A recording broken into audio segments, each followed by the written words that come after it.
Clara tenía 41 años y hasta hace poco vivía en Villafranca del Bierzo, un pequeño pueblo de la provincia de León donde todo el mundo se conoce, pero finge no hacerlo. Trabajaba como profesora de literatura en el instituto local y siempre se esforzaba por mantener una imagen impecable. Su pelo, siempre perfectamente peinado, caía en ondas suaves, sus labios, resplandecientes con un brillo de cereza, y sus zapatos de tacón, que usaba incluso en invierno a pesar de la nieve, eran su sello personal. No lo hacía para nadie más que para ella misma, para sentirse viva. Su marido, Javier, se había mudado a León capital 6 meses atrás por trabajo y, poco a poco, sus visitas se hicieron cada vez más escasas. Cuando Clara descubrió que Javier vivía con su nueva pareja, la dueña de una boutique de moda femenina, no tuvo un ataque de nervios. Solo una sensación sorda y vacía se instaló en su pecho. Él no se fue por ella, sino por su cuenta bancaria. Sin lágrimas ni llamadas, simplemente recogió sus cosas, las metió en una bolsa y las dejó en el garaje, pero no se quedó sola del todo. Su hijo, Hugo, fruto de un matrimonio anterior, tenía 23 años, estudiaba a distancia y trabajaba en un taller de coches. De repente, empezó a pasar más tiempo en casa. Antes era como el viento, se marchaba por la mañana y volvía por la noche. Ahora desayunaba con ella, preguntaba si necesitaba ayuda y limpiaba la nieve del coche. Al principio, pensó que era por vergüenza hacia su padre, pero pronto notó cómo la miraba. No como una madrastra, sino más tiempo, con atención, como si buscara algo en su rostro o esperara una señal. Era extraño, no aterrador, pero inquietante. Aquella mañana Clara llevaba un vestido gris ceñido, corto hasta la mitad del muslo, medias negras finas y estaba descalza mientras se pintaba los labios para ir al supermercado. Hugo entró silencioso en la cocina y se acercó por detrás. «El rojo te sienta bien», murmuró. Ella lo miró a través del reflejo en el microondas y no dijo nada, simplemente salió de la cocina. Al día siguiente él volvió a estar cerca cuando ella tendía la ropa. Clara llevaba un albornoz ligero, corto, con encajes en el borde. Antes podía caminar así por casa sin problemas, pero ahora captó su mirada. Él no la miraba como a su madre o vecino, sino como a una mujer, y, para su vergüenza, no apartó la mirada de inmediato. «¿Sabes?», dijo Hugo de repente, «tu marido es un idiota». No supo lo que tenía. «Yo nunca me habría ido de tu lado», las palabras quedaron suspendidas en el aire. Clara fingió no escuchar, pero su corazón empezó a latir con fuerza. Día a día, aquel juego se volvía más intenso. Comenzó a vestirse en casa con un poco más de descaro, aunque sin llegar a ser provocativa. A veces pasaba descalza frente a él, mostrando su pedicura roja, otras veces prolongaba la mirada solo para asegurarse de que él la notara. Una noche, Hugo entró en su habitación. Clara estaba en pijama, una camiseta negra de tirantes finos y shorts cortos, con el pelo suelto. «Perdona», dijo él, como si ella fuera la culpable. «No puedo dejar de pensar en ti». Ella se levantó, se acercó despacio, posó la mano en su hombro con lentitud. No como una mujer a un chico, sino como una mujer a un hombre. «Hugo, tienes que entender que esto es peligroso. Puede acabar muy mal». Él la miró a los ojos y susurró: «Oh, muy bien». Clara no sabía qué vendría después, pero sí sabía que ya no había vuelta atrás. Pasaron los días y Clara se sorprendía cada vez más de los pensamientos que la invadían. Cuando Hugo volvía del taller, con la camiseta impregnada de olor a aceite y el pelo despeinado, algo en su interior se encendía sin remedio. Él tenía 18 años menos que ella, pero en sus movimientos y en la mirada había algo que la hacía olvidar la diferencia, que borraba los lazos familiares y dejaba solo la atracción. Intentaba mantener distancia, pero a veces la olvidaba a propósito. Una tarde, mientras limpiaba el baño, dejó la puerta entreabierta. Llevaba un albornoz corto de algodón color crema y el pelo envuelto en una toalla, los pies desnudos. Sintió cuando Hugo pasó por el pasillo, y sin cerrar la puerta del todo, notó cómo se detuvo junto a ella. Se enderezó despacio y, casi sin querer, ajustó el albornoz dejando al descubierto un hombro pálido y suave. «¿Quieres que te ayude con la toalla?», preguntó él con una voz que se quebró apenas. Clara sonrió de lado y respondió con un susurro: «No, puedo sola». Él exhaló un suspiro apenas audible y se alejó sin decir más. Más tarde, Hugo volvió con una caja en las manos. Dentro, un par de zapatillas grises, cálidas y suaves como una nube, para que no pases frío en los pies, dijo con naturalidad, pero sus ojos brillaban con una intensidad inesperada. Clara se sentó en el sofá, se calzó las zapatillas y estiró las piernas sobre el taburete mientras alzaba la mirada hacia él. ¿Quieres decir que ahora vas a cuidarme?, bromeó, con una sonrisa pícara. Él se sentó a su lado, muy cerca, con los codos apoyados en las rodillas y las manos entrelazadas, como si no supiera qué hacer con ellas. Solo quiero que seas feliz. Lo mereces. Aquellas palabras calentaron su corazón como un sol de primavera después de un invierno largo y frío.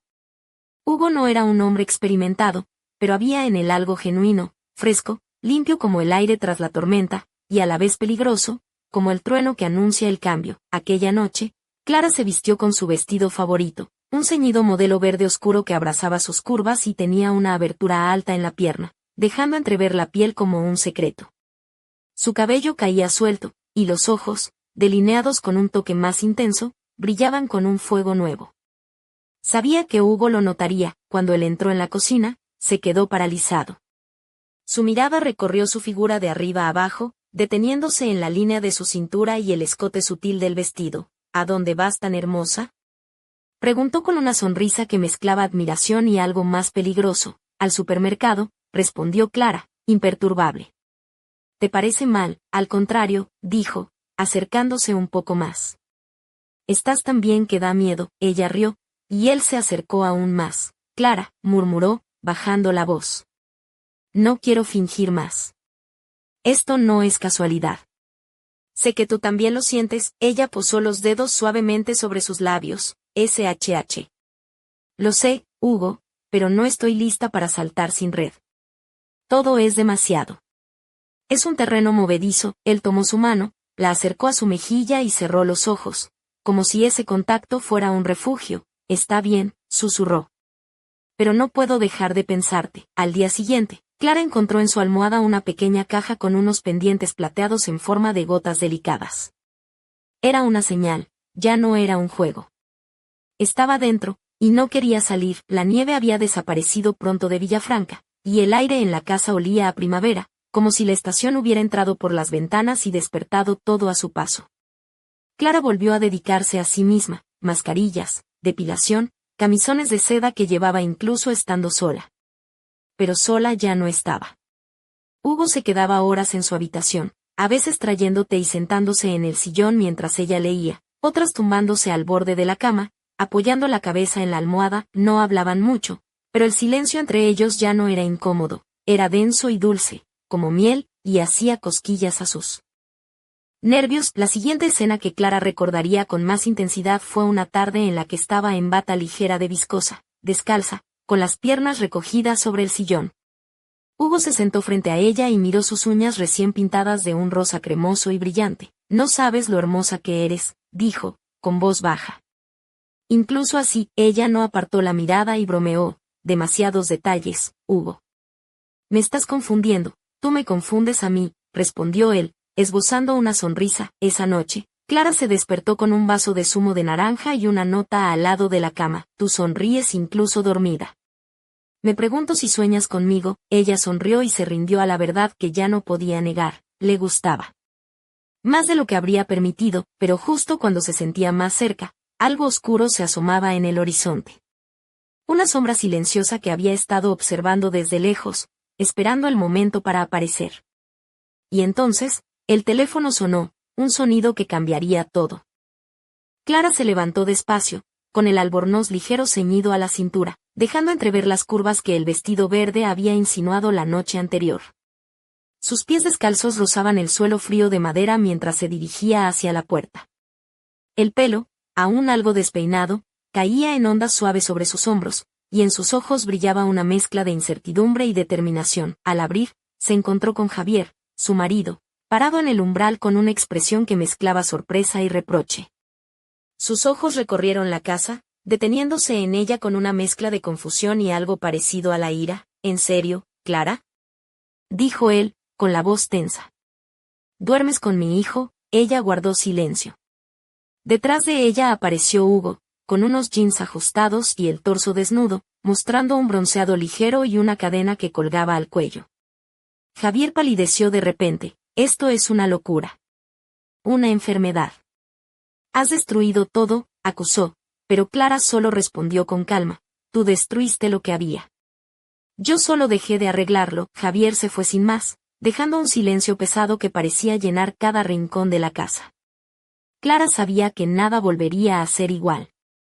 Las miradas en el pueblo, los susurros en el instituto, la indiferencia de la vecina del primer piso, todo cambió en un instante. 2 semanas después, Clara y Hugo se mudaron a un pequeño chalet con jardín en la localidad de Ponferrada. Allí, sin miedo ni máscaras, comenzaron a vivir su historia sin mirar atrás. No buscaban ilusiones, solo el amor que se habían negado durante tanto tiempo, pero un día, mientras Clara revisaba el correo, encontró un sobre sin remitente. Dentro había una fotografía, ella y Hugo en el porche de la casa, él sosteniendo suavemente su pierna y besando sus dedos. Al reverso, una nota escrita a mano, ¿de verdad creísteis que todo acabaría tan fácil? Un escalofrío recorrió el cuerpo de Clara. El viento movió la cortina de la ventana, la luz desapareció y una nueva batalla estaba a punto de comenzar. ¿Qué oscuro secreto acechaba en las sombras? ¿Quién los observaba? La primavera había llegado, pero también la tormenta. Lo que parecía un refugio tranquilo en Ponferrada pronto comenzó a revelar grietas invisibles. Clara notaba cómo cada día la sombra de aquella misteriosa fotografía crecía sobre ellos, como un presagio silencioso que no dejaba respirar. La nota, con su letra temblorosa y amenazante, no solo les recordaba que alguien los vigilaba, sino que también desataba en ella un torbellino de miedo y adrenalina. Una tarde, mientras Hugo trabajaba en el jardín trasero, Clara decidió dar un paseo por las calles empedradas del casco antiguo. Llevaba un vestido ligero color marfil, ceñido a la cintura con un cinturón de cuero fino, que realzaba su figura sin ser demasiado llamativo. Sus sandalias de tacón bajo marcaban un ritmo suave sobre el suelo, y sus pendientes plateados, regalo de Hugo, brillaban con cada movimiento. El aire cálido le acariciaba la piel, y un ligero perfume a jazmín la envolvía, dejando tras de sí una estela sutil y femenina. Al doblar una esquina, un hombre mayor con un abrigo oscuro la observó fijamente. Clara sintió un escalofrío, pero él simplemente esbozó una sonrisa torcida y se perdió entre la multitud. Ya llegaron los fantasmas, pensó ella, tratando de no dejarse dominar por la paranoia. Regresó a casa con el corazón acelerado. Hugo le esperaba en la cocina, con una camisa blanca desabrochada en el cuello y unos vaqueros gastados. Sus ojos, profundos y oscuros, se iluminaron al verla entrar. ¿Todo bien?, preguntó, dejando la herramienta que sostenía sobre la mesa. Sí, solo un poco nerviosa, respondió Clara, tratando de disimular. Él se acercó y posó las manos sobre sus hombros, bajando la mirada hacia sus labios con una mezcla de deseo y protección. No dejaré que nadie nos haga daño, susurró. Esa noche, Clara se vistió con un conjunto de lencería delicada, un body de encaje negro que acariciaba su piel como una segunda piel, dejando justo lo suficiente a la imaginación para provocar sin mostrar demasiado. Sus tacones, altos y elegantes, la hacían sentir poderosa y vulnerable a la vez, una mezcla peligrosa. El cabello suelto caía en ondas sensuales sobre sus hombros, y el brillo en sus ojos reflejaba una mezcla de miedo y determinación. Cuando Hugo entró en la habitación, sus miradas se cruzaron con una intensidad que electrificó el aire. Sin palabras, se acercaron lentamente, como dos imanes irremediablemente atraídos. Él posó sus manos en su cintura, y ella entrelazó sus dedos en su cuello, mientras sus labios se encontraron en un beso largo y cargado de promesas y secretos. Pero justo cuando la tensión alcanzaba su punto máximo, un ruido seco los sobresaltó. Alguien golpeaba la puerta con insistencia. Clara se apartó, respirando con dificultad, y Hugo fue a abrir. Afuera, un sobre negro cayó al suelo. Sin mediar palabra, la persona desapareció en la oscuridad de la noche. Clara recogió el sobre con manos temblorosas. Dentro, solo una frase escrita con tinta roja: no podéis escapar. El juego acababa de empezar. Los días siguientes se convirtieron en una sucesión de miradas nerviosas y susurros contenida. Clara sentía que la casa, que antes había sido su refugio, ahora se volvía una jaula invisible, donde cada sombra parecía esconder un secreto y cada ruido un aviso. A pesar de ello, intentaba mantener la calma, vistiéndose con elegancia para sí misma y para Hugo, como un acto de desafío silencioso. Una mañana, apareció en el pueblo un nuevo rostro, un hombre llamado Mateo, dueño de una librería antigua en la Plaza Mayor de Ponferrada. Alto, de cabello oscuro y ojos penetrantes, llevaba siempre una bufanda de lana gris que le daba un aire misterioso. Clara lo vio por primera vez mientras compraba unos libros, y él le dedicó una sonrisa que parecía esconder más de lo que mostraba. ¿Buscando algo especial?, preguntó con voz grave, mientras sus dedos acariciaban el lomo de un libro gastado. Solo quiero olvidar, respondió ella con una sonrisa melancólica. A partir de ese encuentro, Mateo se convirtió en una presencia constante en sus días, ofreciendo palabras tranquilizadoras y alguna que otra broma irónica para aliviar la tensión.